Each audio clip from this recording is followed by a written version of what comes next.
ഇന്ന് തന്നെ ഡൗൺലോഡ് ചെയ്യൂ. കാണൂ നിങ്ങളുടെ ഫേവറേറ്റ് ഷോസ്. ഞാൻ സത്യം ചെയ്തതൊന്നും തെറ്റിച്ചിട്ടില്ല. എന്തൊക്കെയാ നാഥുനെ എവിളി പറയുന്നേ? നീ കള്ളത്തരം കാണിച്ചതും പോരാഞ്ഞിട്ട് മുഖത്ത് നോക്കി നുണ പറയുന്നോടി. ഞാൻ വീട്ടിൽ കയറില്ലെന്നാ സത്യം ചെയ്തത്. ഞങ്ങൾ പുറത്തുനിന്നാ സംസാരിച്ച്.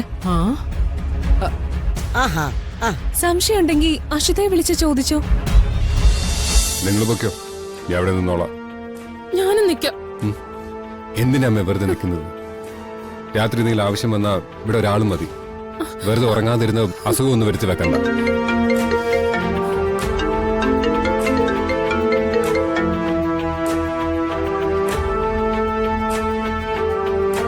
അതാണല്ല ശരി ചേച്ചി.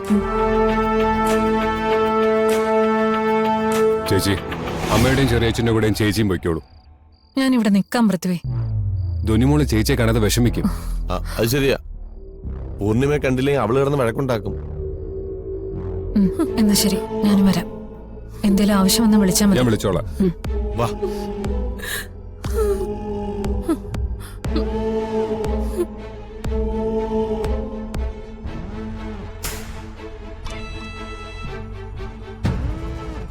സഹദേവ, ഞാൻ നിക്കാവുന്നൊന്ന് പറഞ്ഞേക്കാവോ?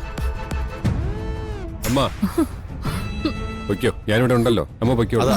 ചേച്ചി വാ, അവ ഇവിടെ ഉണ്ടല്ലോ. വാ. ശരിടാ. ശരി.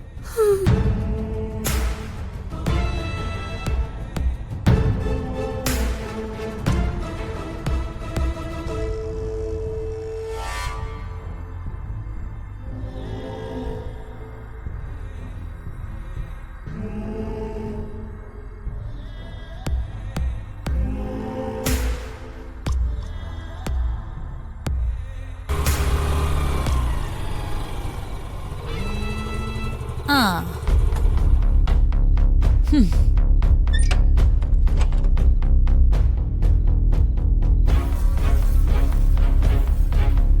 നാത്തൂനെ, വാക്കിന് വിലയുള്ള സത്യസന്ധത തിരിച്ചു വന്നിട്ടുണ്ട്.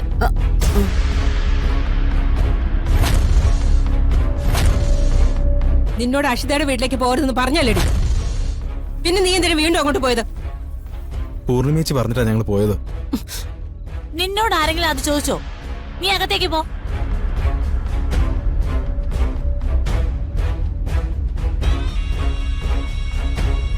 നിന്നെ പൂർണിമ വിളിച്ചാലും ആര് വിളിച്ചാലും ധ്വനിയെ കാണാനോ അഷിതയെ കാണാനോ അങ്ങോട്ട് പോരുതെന്ന് ഞാൻ പറഞ്ഞല്ലേ.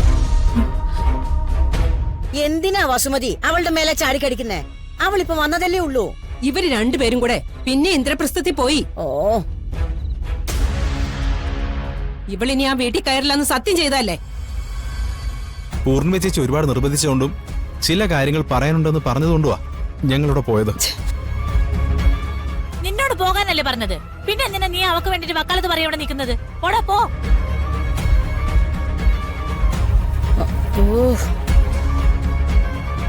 നീ മറുപടി പറ. കിരൺ പറഞ്ഞത് തന്നെ എനിക്കും പറയാനുള്ളത്. അപ്പൊ നീ ഇനി പോകില്ലെന്ന് സത്യം ചെയ്തതോ? അതൊക്കെ ഞങ്ങളെ പറ്റിക്കാൻ വേണ്ടി പറഞ്ഞതാണോ? അല്ല, ഞാൻ സത്യം ചെയ്തതൊന്നും തെറ്റിച്ചിട്ടില്ല. എന്തൊക്കെയാ നാഥുനെ എവിളി പറയുന്നേ? നീ കള്ളത്തരം കാണിച്ചതും പോരാഞ്ഞിട്ട് മുഖത്ത് നോക്കി നുണ പറയുന്നോടി. ഞാൻ വീട്ടിൽ കയറില്ലെന്നാ സത്യം ചെയ്തത്. ഞങ്ങൾ പുറത്തുനിന്നാ സംസാരിച്ച്. സംശയം ഉണ്ടെങ്കിൽ അഷിതയെ വിളിച്ച് ചോദിച്ചോ. കേട്ടല്ലോ, ദുർഗ സത്യം തെറ്റിച്ചിട്ടില്ല. ഇവൾ അങ്ങോട്ട് ചെന്നെങ്കിലും വീട്ടിൽ കേറിയിട്ടില്ല. അല്ല, എന്നാലും അത് എന്തൊരു ന്യായോ? പുറത്ത് നിന്ന് സംസാരിച്ചാലും അതവിടെ പോയതിന് തുല്യല്ലേ. എല്ലാ നിയമത്തിലും ഒരു പഴുതുണ്ട്. ഓ, ബുദ്ധിയുള്ളവർ അത് ഉപയോഗിച്ച് രക്ഷപ്പെടും. നിനക്കുള്ള ഉത്തരം ദുർഗ പറഞ്ഞല്ലോ, കേട്ടല്ലോ. മോളെ, നീ കേറി ചെല്ലേ. നിക്ക് നിക്ക് നിക്ക് നിക്ക്. അതെങ്ങനെ ശരിയാവും?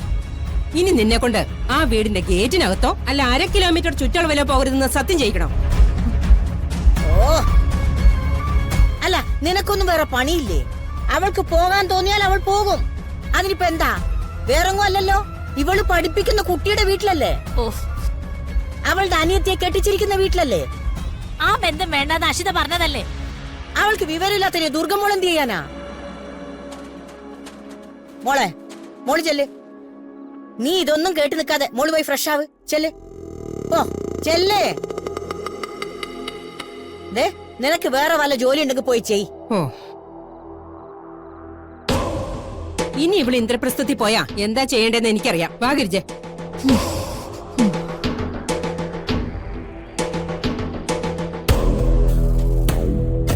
ചേച്ചി ചേച്ചി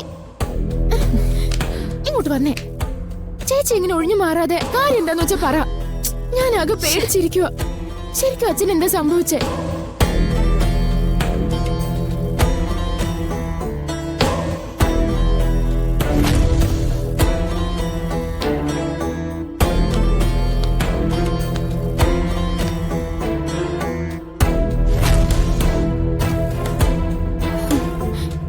ദേ, ദുർഗയും ചേച്ചിയും കിരണും കൂടി വലിയ ടെൻഷനോടെ എന്തോ സംസാരിച്ച് നിൽക്കുന്നത് ഞാൻ കണ്ടായിരുന്നു.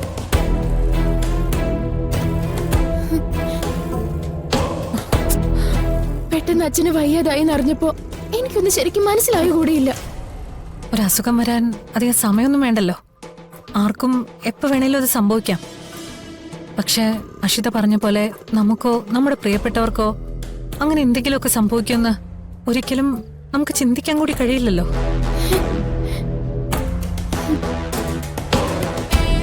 ചെറിയച്ഛന് അങ്ങനെ വയ്യാതെ വന്നപ്പോ ഞാനും ആകെ പേടിച്ചുപോയി.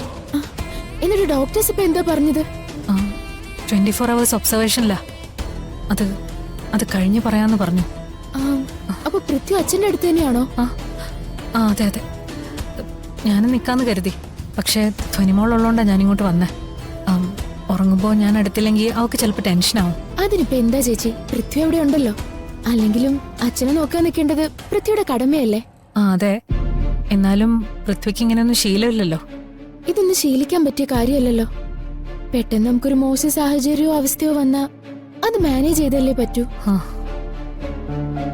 പൃഥ്വിക്ക് അതൊക്കെ നന്നായി ചെയ്യാൻ പറ്റുമെന്ന് എനിക്ക് ഉറപ്പുണ്ട്. പിന്നെ ഏത് സാഹചര്യത്തിലും പൃഥ്വിയെ സപ്പോർട്ട് ചെയ്ത് കൂടെ നിൽക്കാൻ എനിക്ക് സാധിക്കും. ഒരു ഫാമിലി ആവുമ്പോ അങ്ങനെയല്ലേ വേണ്ടത്? ശരിയാ. എന്നാ ചേച്ചി ചെല്ല്, ധനുമോള് കാത്തിരിക്കുമായിരിക്കും. ശരി.